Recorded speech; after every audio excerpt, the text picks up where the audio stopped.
আমাৰ এটা সংস্থা আছে, সেই সংস্থাটোৱে গৃহমন্ত্ৰী ডাঙৰীয়াক জনাইছিলে আৰু গৃহমন্ত্ৰী ডাঙৰীয়াই ঘোষণা কৰিছিল। মই দুখৰে কওঁ, সেইখিনি সময়ত বহুত ৰাজনৈতিক ব্যক্তিয়ে গৃহমন্ত্ৰী ডাঙৰীয়াক তুচ্ছ তাচ্ছিল্য কৰিছিল আৰু বহুতে এই কথাটোৰ মিছা, এই কথাটোৱে ক'তো কাম কৰা নাই তেনেকুৱা কৈছিলে।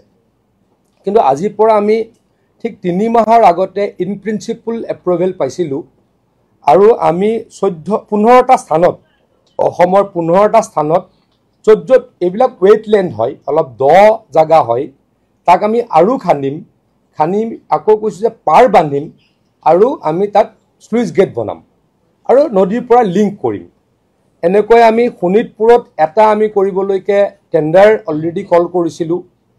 যোৰহাট জিলাত 4টা, গোলাঘাট জিলাত 4টা, শিৱসাগৰ জিলাত 1টা, ডিব্ৰুগড় জিলাত 1টা, মাজুলী জিলাত 1টা, তিনিচুকীয়া জিলাত 1টা, মৰিগাঁও জিলাত 1টা আৰু কামৰূপ ৰুৰেলত 1টা। মুঠৰ ওপৰত 15টা আমি ৱেটলেণ্ড আমি ৰিজাৰ্ভৰলৈকে পৰ্যবেক্ষিত কৰিবৰ কাৰণে টেণ্ডাৰ কৰিছিলোঁ আৰু 3 মাহৰ আগতে MHA আমাক ইন প্ৰিন্সিপল এপ্ৰুভেল দিছিলে। আমাৰ কাৰণে অত্যন্ত ভাল খবৰ, পৰহি দিনাখন আমাৰ কেন্দ্ৰীয় গৃহ মন্ত্ৰালয়ে এই কামটোৰ কাৰণে 692 কোটি টকাৰ অনুমোদন দিলে। এই কামটোৰ কাৰণে 692 কোটি টকাৰ অনুমোদন দিলে। মই আকৌ কৈছোঁ, এই 692 কোটি টকাৰে আমি শোণিতপুৰত এটা আমি প্ৰায় 61.14 কোটি টকা খৰচ কৰিম, যিত মৰা ভৰলুখন আছে, সেইখন খান্দি আমি ব্ৰহ্মপুত্ৰৰ পৰা পানী টানি লৈ আহিম আৰু এইটো প্ৰকাণ্ড এটা লেক হ'ব, দেখিবলৈ ধুনীয়া হ'ব, বিউটিফিকেশ্যন হ'ব আৰু কোনোবাই তাতে ডিপাৰ্টমেণ্টে পৰৱৰ্তী সময়ত মাছৰ খেতিও কৰিব পাৰিব। ইয়াত 2টা উপকাৰ আছে। এটাতো বানপানী কমিব, এই ৱেটলেণ্ডবিলাক দ হৈ যাব আৰু ভৱিষ্যতে আমাৰ চৰকাৰে সেইসমূহ মাছ খেতিৰ উপযোগী কৰি তুলিব পাৰিব। এটা কথা মই অস্বীকাৰ নকৰোঁ, আমাৰ 15টা ৱেটলেণ্ড এনাফ নহয়, 15টা ৰিজাৰ্ভাৰ এনাফ নহয়। অসমৰ বানপানী নাইকিয়া কৰিবলৈ আমি 2-3টা মই ক'ম আপোনালোকক। এটা অন্যতম ছিষ্টেম হৈছে ৱেটলেণ্ড ডেভেলপমেণ্ট টু-ৱে ৰিজাৰ্ভাৰ। সেইটো আমি এতিয়া এই মুহূৰ্তত 15টা এই বছৰ কৰিম, অহা 1 মাহৰ ভিতৰত আমি ইয়াৰ শুভাৰম্ভণি কৰিম আৰু ভৱিষ্যতে হয়তো যদি 300 বা 400 আমি কৰিব পাৰোঁ, অসমত পানীৰ সমস্যা একেবাৰে বহুখিনি নাইকিয়া হ'ব বুলি মই উপলব্ধি কৰোঁ। তাৰ লগে লগে আমি আৰু এটা কাম কৰি আছোঁ। আমি এই বছৰ যি নতুন মথাউৰি বনাম, সেইখিনি মথাউৰিৰে সৈতে ডক্টৰ হিমন্ত বিশ্ব শৰ্মা ডাঙৰীয়াৰ শাসনকালত প্ৰায় 900 কিলোমিটাৰ মথাউৰি আমি বনাবলৈ সক্ষম হ'ম। 47 চনৰ পৰা 2021 চনলৈকে অসমত 4,500 কিলোমিটাৰ মথাউৰি বনোৱা হৈছিল আৰু আমি 5টা বছৰত 900 কিলোমিটাৰ মথাউৰি বনাইছোঁ আৰু আমি এটা নতুন ছিষ্টেম কৰিছোঁ, আপগ্ৰেডেড ছিষ্টেম। আগতে মথাউৰিটো অকল মাটিৰে বনোৱা হয়, আমি এতিয়া মথাউৰি য'ত নতুনকৈ বনাওঁ তাত আমি মথাউৰিটো বনোৱাৰ প্ৰথম যি ষ্টাৰ্টিং কৰোঁ, তাত আমি মেগা টিউব এটা লগাওঁ, 25 মিটাৰ এটা মেগা টিউব। তাত 20 ট্ৰাক বালি সোমাই যায় আৰু সেইটোক পানীয়ে আৰু সহজতে উটুৱাই লৈ যাব নোৱাৰে আৰু যেতিয়া সেইটো মাটি দি কাভাৰ কৰি দিয়া হয়, জিঅ' টেক্সটাইল কোম্পানীবিলাকে তাৰ জীৱন কয় 100 বছৰ, মই ভাবোঁ এটলিষ্ট 50 বছৰ থাকিব যদি ৰ'দ নপৰে। আৰু সেই মথাউৰি 50 বছৰলৈকে মই ভাবোঁ, আমি বহুত এই বিষয়ে পৰীক্ষা নিৰীক্ষা কৰিছোঁ, সেই মথাউৰি আৰু ভাঙিব নোৱাৰিব। গতিকে ব্ৰিজ যদি নহয়, কাৰণ আমাৰ অলমষ্ট মথাউৰি আছেই, 4,500 কিলোমিটাৰ আগতে বনাইছিল, 900 কিলোমিটাৰ আমি এই 4.5 বছৰত বনালোঁ আৰু 150 কিলোমিটাৰ মথাউৰি অসমত বনাবলৈ মাত্ৰ আছে। হয়তো হিমন্ত বিশ্ব শৰ্মা ডাঙৰীয়া আকৌ মুখ্যমন্ত্ৰী হ'ব, আকৌ তেখেতৰ দিনতে অসমত আনএম্বেংকমেণ্ট পৰ্চন নাথাকা হৈ যাব। কিন্তু মোৰ পৰৱৰ্তী কাম আমাৰ কি থাকিব, মোৰ নহয় আমাৰ, কাৰণ মই মন্ত্ৰী হৈ থাকোঁ নে নাথাকোঁ নাজানো, কিন্তু আমাৰ পৰৱৰ্তী কামটো কি হ'ব, আমাৰ যি পুৰণা মথাউৰি আছে সেই মথাউৰিসমূহৰ কাষে কাষে এটা জিঅ' মেগা টিউব লে কৰি আৰু যদি মাটি তাৰ ওপৰত দি দিয়া যায়, অসমত আৰু কেতিয়াও মথাউৰি নিছিঙিব এবাৰ মাত্ৰ 3টা মথাউৰি ছিগিছে কিন্তু এই কামটো যদি কৰিব পৰা যায় এটাও মথাউৰি নিছিঙিব মথাউৰি নাভাঙিব then it would be a game changer for the state of Assam বানপানী সমস্যাৰ কাৰণে আমাৰ কিমান অসুবিধা আমি সকলোৱে জানো কিন্তু মই এটা কথা আনন্দৰে কৈছো হিমন্ত বিশ্ব শৰ্মাৰ ডাঙৰীয়াৰ নেতৃত্বত কাম কৰি অসমৰ যিসমূহ জিলাত বানপানী নাইকিয়া কৰিবলৈকে সক্ষম হৈছো তাত মানুহে এতিয়া 2টা নহয় 3টা খেতি কৰিবলৈকে সক্ষম হৈছে আপোনালোকে যদি মৰিগাঁওলৈকে যায় আপোনালোকে যদি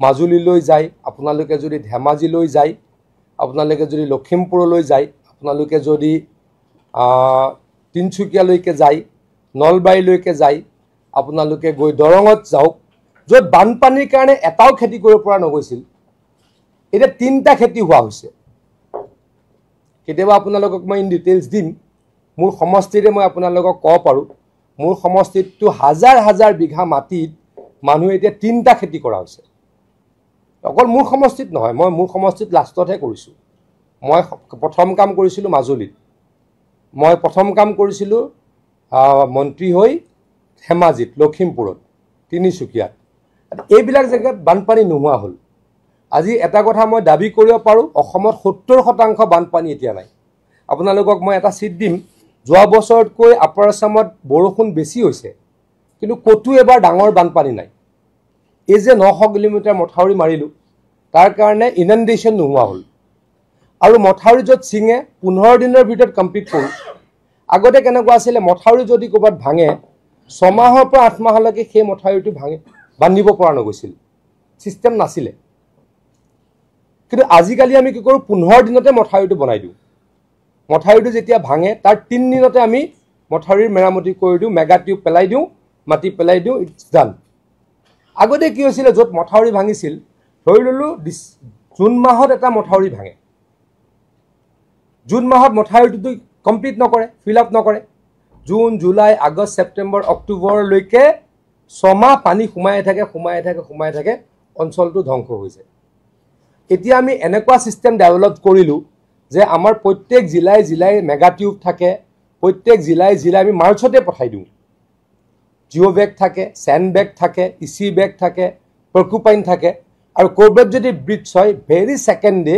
উই can start the field of work filling work আমি এনেকৈ ডিপাৰ্টমেণ্টটো আগতকৈ যিকি নহওক সলনি কৰিবলৈ কিছু প্ৰয়াস কৰিছিলোঁ আৰু কিছু সফলো হৈছোঁ এতিয়া মোৰ আৰু এটা কথা ক'ব লগা আছে এই বছৰ আমি যথেষ্টখিনি কাম কৰিব পাৰিম এই বছৰ আমাৰ যেহেতু শেষ বছৰ সেইকাৰণে মই আপোনালোকক ক'ব কৈছোঁ আমি আৰু এদিন কম যোৱা এইখিনি কমপ্লিট কৰিলে যোৱা 5 বছৰত আমি কিমান টকাৰ কাম কৰিলোঁ আগতে ৱাটাৰ ৰিচোৰ্চ ডিপাৰ্টমেণ্টে বছৰত কাম কৰে খুব বেছি 300 কোটি টকাৰ কিন্তু হিমন্ত বিশ্ব শৰ্মা ডাঙৰীয়াৰ নেতৃত্বত আমি ৱাটাৰ ৰিচোৰ্চ ডিপাৰ্টমেণ্টে প্ৰায় 2000 কোটি টকাৰ এভাৰেজত বছৰে কাম কৰাৰ কাৰণে আমি এই বানপানীৰ সমস্যা 70-80% সমাধান কৰিবলৈ সক্ষম হৈছোঁ সেইখিনি ডিটেইলছত আজি মই নাযাওঁ আজি মই এই ডিটেইলছত গ'লোঁ যে আমাক সন্মানীয় দেশৰ গৃহমন্ত্ৰী ডাঙৰীয়াই প্ৰতিশ্ৰুতি দিয়া ধৰণে বৰ্তমান আমাক ফাৰ্ষ্ট ফেজত 692 কোটি টকা দিলে যাৰ আমি 15টা ৰিজাৰ্ভাৰ বনাবলৈ আমি ইতিমধ্যে টেণ্ডাৰ কল কৰি থৈছোঁ আৰু 1 মাহৰ ভিতৰত কাম আৰম্ভ কৰাই দিম এবছৰ আমি এডিবি স্পন্সৰ্ড এডিবি মানে এডিবি আমাক এনে টকা নিদিয়ে আমাৰ সেন্ট্ৰেল গভৰ্ণমেণ্টে লোন লয় 80% সেন্ট্ৰেল গভৰ্ণমেণ্টে দিয়ে 20% ষ্টেট গভৰ্ণমেণ্টে দিওঁ তেনেকৈ আমাৰ কাম চলি আছে এইবছৰ আমি প্ৰায় 1300 কোটি টকাৰ কাম কৰিম 1300 কোটি টকাৰ আমি কাম কৰিম তাৰে ধেমাজিত আমি প্ৰায় 32 কিলোমিটাৰ নতুন মথাউৰি বনাম মই কেইটামান কৈছোঁ আমাৰ যোৰহাটত 8 কিলোমিটাৰ আমি খুব ভালকৈ প্ৰটেকশ্যন কৰিম ব্ৰহ্মপুত্ৰত all these are in Brahmaputra গোলাঘাটত আমি ঠিক তেনেকৈ কৰিম 6 কিলোমিটাৰ আৰু আমি শিৱসাগৰত কৰিম 10 কিলোমিটাৰ ব্ৰহ্মপুত্ৰৰ প্ৰটেকশ্যন য'ত অতি ভয়াৱহ গৰাখহনীয়া হৈ থকা জেগা গতিকে আমি এইবাৰ টোটেল মই যদি কওঁ 300 কোটি টকা আমি আমাৰ ষ্টেট গভৰ্ণমেণ্টৰ নাবাৰ্ড স্পন্সৰ্ড আমি কাম ইতিমধ্যে টেণ্ডাৰ কৰিলোঁ 300 কোটি তাত প্ৰায় 1300 কোটি হ'ব আমাৰ এডিবি স্পন্সৰ্ড ফাণ্ডত আৰু 692 crores হ'ল আমাৰ MHA দিয়া টোটাল কিমান হ'ল আমাৰ প্ৰায় 2300-2400 কোটি টকাৰ কাম আমি ইলেকশ্যনৰ আগত কৰি অসমৰ ৰাইজক ক্ষমা কৰি থৈ যাম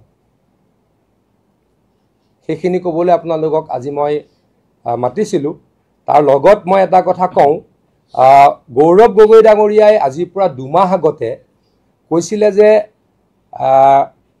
গৃহমন্ত্ৰী অমিত শাহ ডাঙৰীয়াই তেখেতেতো ডাঙৰীয়াটো কয় নে নকয় মই নাজানো বাৰু মই কৈছোঁ তেখেতে কৈছিল যে অমিত শাহে ক'ত ক'ত পুখুৰী বনালে সেইকেইটা মই বিচাৰি আছোঁ মই গৌৰৱ গগৈ ডাঙৰীয়াক আজিয়ে নিমন্ত্ৰণ দি থলোঁ তেখেতৰ সমষ্টিতে 5টা কৰিম তেখেতৰ সমষ্টিৰ যোৰহাটত 4টা আৰু শিৱসাগৰত 1টা তেখেতে যাতে আমি য'ত কামৰ শুভাৰম্ভণি কৰিম প্ৰত্যেকটো অনুষ্ঠানত তেখেতলৈ মই নিমন্ত্ৰণী পত্ৰ পঠাম তেখেত যাতে আহে মই অনুৰোধ কৰিম আৰু অমিত শাহ ডাঙৰীয়াক যাতে তেখেতে আহি তাৰ পৰা ধন্যবাদ দিয়ে তাৰ কাৰণেও আগতীয়াকৈ মই তেখেতক অনুৰোধ কৰিম আৰু এটা কথা এই কথাটোৰ যোগেদি আমি প্ৰমাণ কৰিছোঁ যোৰহাটত সাংসদ হৈছে সন্মানীয় গৌৰৱ গগৈ ডাঙৰীয়া তেখেতৰ সমষ্টিত আমি কামৰ কাপন্য কৰা নাই যোৰহাটতো আমি এডিবিৰ কাম লৈছোঁ শিৱসাগৰতো আমি এডিবিৰ কাম লৈছোঁ এবাৰ নাজিৰাতো আমি কাম লৈছোঁ নাজিৰাত আমি 19 কিলোমিটাৰ এখন নদী বুলিবলৈ এতিয়া একো নাই আমাৰ এখিনি গেলেকী অঞ্চলত সেইখন আমি এবাৰ নতুনকৈ খান্দিম গতিকে এইখিনিতো তেখেতৰ সমষ্টি তেখেতে আগতে দেখা নাছিলে এইবাৰ নিজে প্ৰত্যক্ষ কৰিব বুলি মই তেখেতক প্ৰত্যক্ষ কৰিবলৈ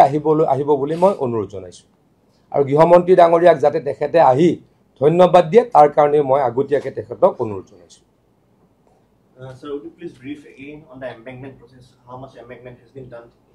So far, we have completed almost around 900 kilometers in this government. Earlier, from 1950, I think Assam government completed around 4,500 kilometers. But only within these 5 years, we have completed 900 kilometers of new embankments. Rest, we will have 160 kilometers unembankment portion. Probably in the next 10 years of Himanta Biswa Sarma Dangoria's government, it will be completed.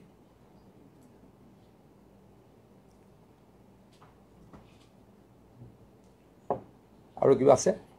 Sir, one of your viral reels that has been making while around since yesterday, that you made a tweet about. Anyone can click a photograph with the chief minister. We all are in public life. So many people come to us to click a pic. We can't throw them like other people, right? You know who do that. Yes, sir. Who does that? We can't do. We don't do. But it's not that is the certificate to do wrong things. So that's why I have said, even somebody click pics with the CM, that is not the certificate to do wrong things. Definitely correct. মই কাকো ক'ব নোৱাৰো. I can't say anyone not to click. এতিয়া আপোনালোকে ক'ব এইটো অহংকাৰী মানুহ কোনে গতিয়াই দিয়ে আপোনালোকে জানি আমিতো গতিয়াই দিব নোৱাৰো হিমন্ত বিশ্ব শৰ্মা ডাঙৰীয়া দিনটো হাজাৰটা মানুহৰ লগত ফটো দিলে তেওঁলোকে আজিলৈকে কেতিয়াও কাকো কোৱা নাই মোৰ লগত ফটো তুলিব নোৱাৰিব আৰু যিকেইজন ব্যক্তিয়ে বেছিকৈ কৈ আছে তেওঁলোকৰ লগতো সেই ব্যক্তিসকলৰ ফটো আছে মই সেইবিলাক ৰাজনীতিকৰণ কৰিবলৈ নাযাওঁ আজি মই জুবিন গাৰ্গ ডাঙৰীয়া আমাৰ মাজত নাই তেখেতৰ মৃত্যুৰ বিষয়টো লৈ ৰাজনীতি কৰাৰ পৰা আমি দূৰত আছো কোনে কৰিছে আপোনালোকে দেখি আছে যিকেইজনে এইবিলাক কথা কৈ আছে যিকেইজনে ফটো দেখালে আপোনালোকৰ আগত তেওঁলোকৰ ফটোটো তেওঁলোকৰ লগত আছে যিকেইজন ব্যক্তিয়ে মুখ্যমন্ত্ৰী ডাঙৰীয়াৰ ফটো দেখালে শ্যামকানু মহন্তৰ লগত সেইকেইজন ব্যক্তিৰটো ফটো আছে নাই জানো তো নিজে নিজফালে জগত ভাল যোৰহাটৰ প্ৰথমখন NABH স্বীকৃতিপ্ৰাপ্ত চিকিৎসালয় এজে নাৰ্ছিং হোমত নৱসংযোজন কেটলেব ৯৬খন বিচনাযুক্ত neurology, nephrology, urology, medicine, OBSN, gynaecology, orthopaedics, paediatrics, cardiology প্ৰতিটো বিভাগৰে নিয়মীয়া OPDৰ লগতে ডায়েলিচিছৰ সুবিধাযুক্ত চিকিৎসালয়খনত সংযোজন কৰা হৈছে হৃদৰোগীসকলৰ বাবে অত্যাধুনিক কেথ লেব, য'ত মুখ্য চিকিৎসক হিচাপে আছে অভিজ্ঞ কাৰ্ডিঅলজিষ্ট ডক্টৰ গৌতম দাস আৰু তেখেতৰ সহযোগীসকল। ইতিমধ্যে যোৰহাটস্থিত চিকিৎসালয়খনত প্ৰথমবাৰৰ বাবে সম্পন্ন হৈছে এনজিঅ'গ্ৰাফি আৰু এনজিঅ'প্লাষ্টি। ইয়াৰ লগতে 12খন বিচনাযুক্ত ICU, নিঅ'নেটেল ICU তথা মাল্টি স্পেচিয়েলিটি হস্পিটেল হিচাপে 3টাকৈ মডুলাৰ OTৰ উপৰিও 24 ঘণ্টাই ৰাইজৰ বাবে উপলব্ধ এক্স-ৰে, আল্ট্ৰাছাউণ্ড আৰু চিটি স্কেনৰ লগতে অত্যাধুনিক চিকিৎসা সেৱা।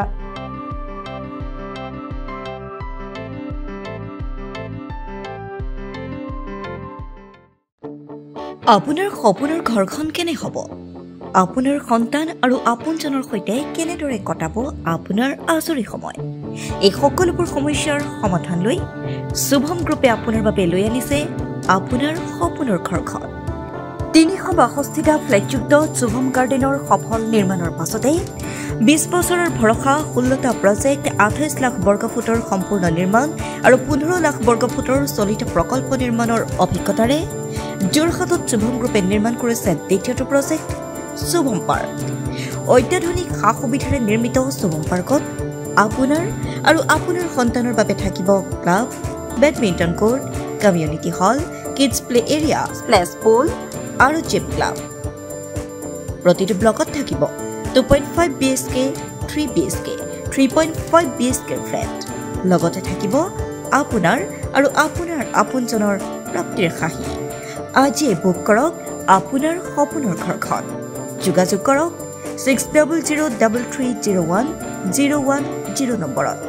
আমাৰ ঠিকনা সোণাৰীগাঁও, তৰাজান, যোৰহাট 785001। 6000ৰো অধিক বাসিন্দাৰ ভৰসা শুভম গ্ৰুপ।